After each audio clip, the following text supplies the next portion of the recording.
In this video I'm going to show you how to change cell padding in Google Sheets.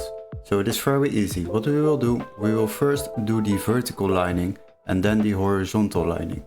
So first what we will do, we will go to the vertical lining and select all the columns which we would like to change the cell padding of. Now once you have selected them, you can hold your left mouse button on the first row. Let's say you would like to use A till D.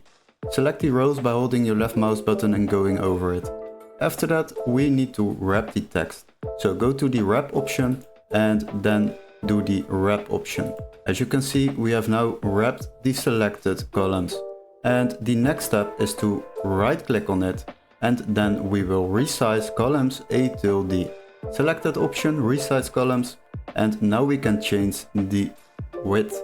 And as you can see, if I double the width, then the text will be more visible.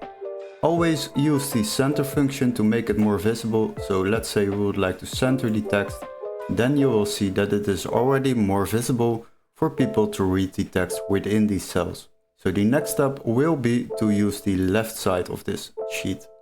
And what we will do the same for this text. Let's say we would like to select row 2 till row 12.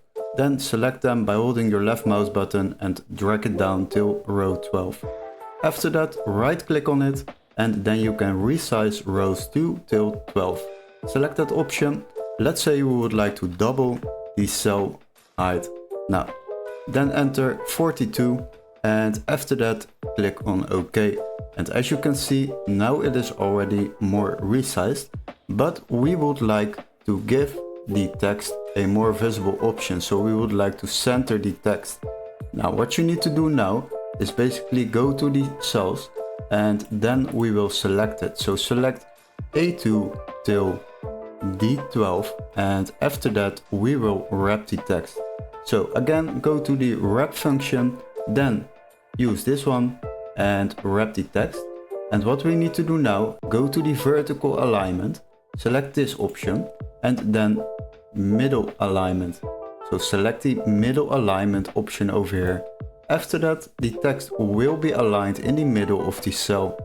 And this is how you change cell padding in Google Sheets. Hopefully this video was helpful. Don't forget to like and subscribe and we would love to see you in our next tutorial. Bye bye.